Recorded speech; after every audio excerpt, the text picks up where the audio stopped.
গান করবে। তার ভক্তি নাই, তার কোনো বলাই নেই। বলি রাজা ধার্মিক ছিল,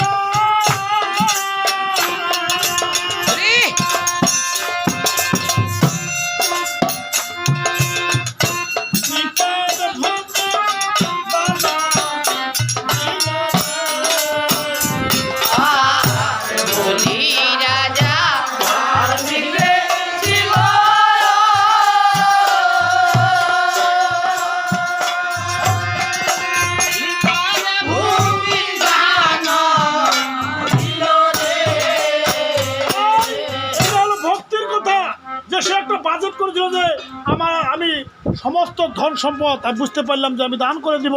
তার শুক্রাচার্য তার গুরু বলছিল না, বলে তুমি এটা করিও না, তুমি ফেরা পড়ে যাবে।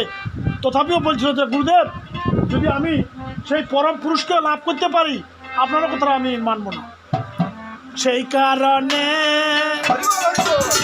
কৃষ্ণ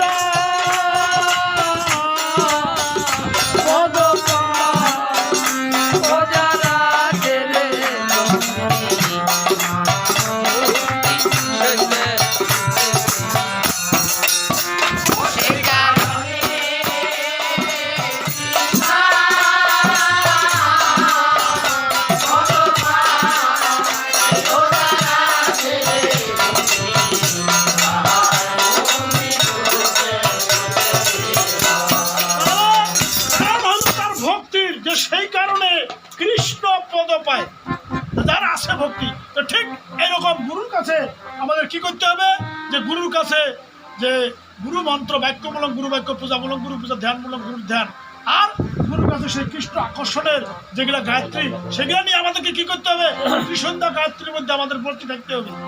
আর আমাদের ধীরে ধীরে ধীরে ধীরে সেই সার্থিক আহারের দিকে আমাদের চিন্তা করতে হবে। সেই কারণে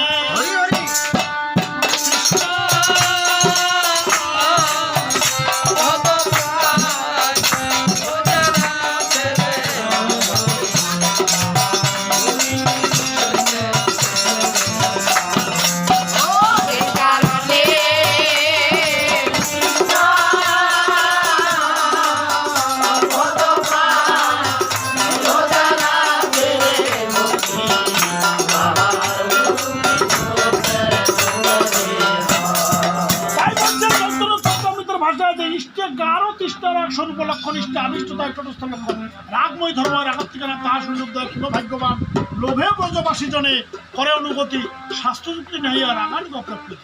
আজকে কয়েকদিন আগে রথ হইল, কি রথের বাজার চলতেছে, লাভ নাই এগুলা করে। ওই রথের ডোর ধরে কি হইলো, লাস্টে 5-6 জন লোক হয় বগুড়ায় মারায় চলে গেল। হ্যাঁ, পরে 14 জন, কিন্তু ওই দিনের ওখানে 6 জন ডেল। লাভ নাই। এগুলা কি, এগুলা সব ভণ্ডামি আলোচনা ছাড়া কিচ্ছু না। ওই রথের দড়িটা ধরে এই কলিযুগে পাপ মোচন হবে না, বরং পাপ বাড়বে।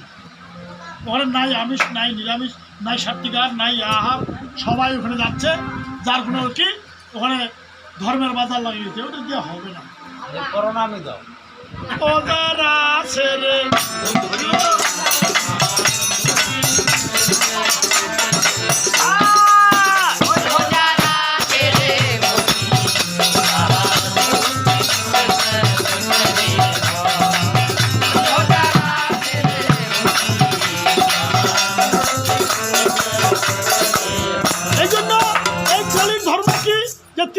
ধ্যানাদিতে যেই ফল হয়, কলিতে কেবল কৃষ্ণ নাম নিলে সেই ফল হয়, এখানে অন্য কিছু। তাহলে এখানে সর্বযজ্ঞ শ্রেষ্ঠ নামযজ্ঞ সার, সমস্ত যজ্ঞের শ্রেষ্ঠই হলো নামযজ্ঞ সার। এটা ছাড়া জীবের পালা করার আর কোনো ধর্ম করলে নাই হবে না। আচ্ছা কাজেই এই কলিতে কেবল নামযজ্ঞ সার। তাহলে কোন নামযজ্ঞ? শ্রীকৃষ্ণ চৈতন্য নামযজ্ঞ, যেটা সেটা করতে হবে। তাহলে কি হবে? গৌরাঙ্গ মহাপ্রভু বলেছেন যে তার কি সর্বরিষ্টের শান্তি হবে, সর্বরোগ নাশন হবে। এইভাবে উনি বিশ্লেষণ করে দিচ্ছেন। আর আজকে এই তারক ব্রহ্ম নামকারীরা এরা ভুরি ভুরি করে বেড়াচ্ছে, আবার মরতেও আছে অনেক অনেক দুর্ঘটনা। মরতে তো হবেই, তবে দুর্ঘটনা খবরে পড়তেছে এরা অনেক সময়। এই যারা ছেলে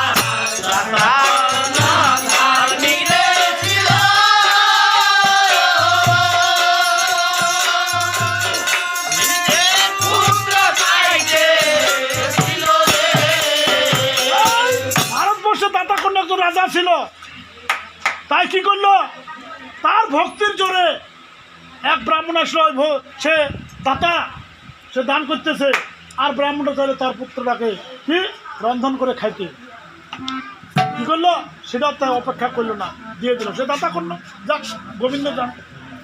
সেই কারণে কৃষ্ণ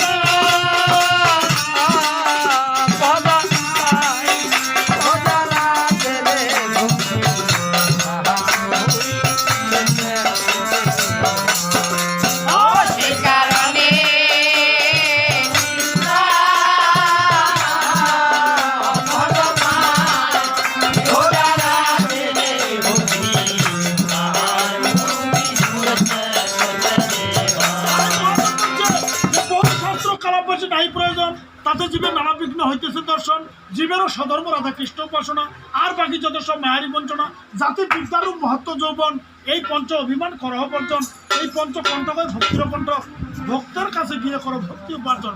কেবলমাত্র একজন সৎ ব্যক্তি ভক্তের কাছে এই ভক্তির তত্ত্ব নিয়ে সে বৃন্দাবনে ধাবিত হইতে হবে আমাদের, এছাড়া আর কোনো পথ নাই।